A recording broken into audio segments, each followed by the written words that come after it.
Dr. Brothers, we'd like to ask you the #1 problem that people ask you about. I don't think there is any #1 problem, and that kind of pleases me.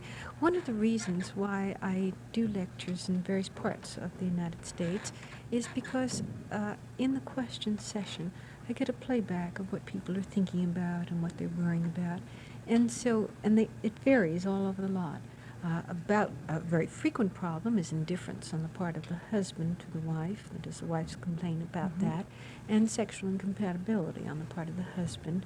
And on the part of parents, youngsters living together without marriage, and they ask, if they're, as long as they're living together without marriage, why don't they marry? All right.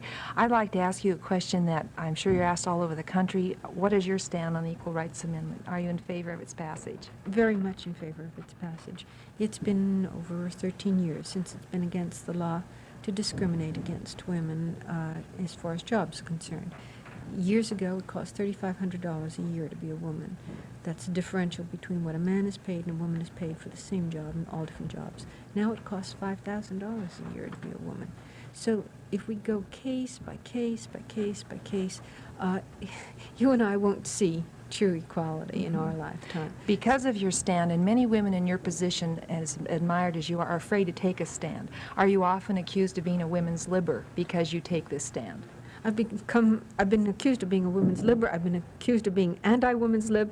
I think that if you try not to put a label on yourself and you deal with issues as they come, that you can be honest and straightforward. And you're going to insult some people, even by the same statement, they're going to read two different things into it.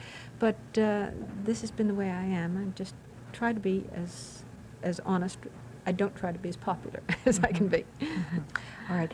You have written a very fine book among the many, Better Than Ever, which really is directed to the woman over 40. And you call the years over 40 the best years of a woman's life. Why do you feel this way? Because the early years are the cocoon years where we learn about the world and learn how to deal with other people and learn how to relate to other people. And then the second half of our life is the butterfly years, when we put all this to use and we're more at home with ourselves, we know ourselves better, we like people better, they tend to like us. And so I think that, and we just know all about the world and we know how exciting it is. And so these years are our best years. We have the time and the energy and sometimes the money to fulfill our dreams too. In your book, Dr. Brothers, you talk a lot about dieting, and the question that I want to ask you is the tips you have to give people to, once you've lost that weight, how in the world to keep it off? First of all, to be aware of the fact that it takes time for your metabolism to change. So that, let's say that you go from 160 to 120, and you eat the same number of calories as someone who's been at 120 for a long, long time. On the identical number of calories, you will gain weight, and the other person will remain at their level. So you have to undereat for a while until your metabolism catches up and you stabilize yourself. Right. And with the fantastic schedule you are on, how do you keep up such a high level of energy? I used to say I faint a lot, it gives me some energy, some rest, but people started writing into me about that and didn't take it in the fun way I mean it. I enjoy doing what I'm doing, and that's what gives me the energy. And in your long-range ambitions, I understand you want to run for Senator of New York. Do you still have that as a long-range goal? Well, I'd like to run for Congress at some time, somewhere in the next 10 years, yes. If anybody could win, I think that Dr. Joyce Brothers could. Thank you so much for being with us. Thank you.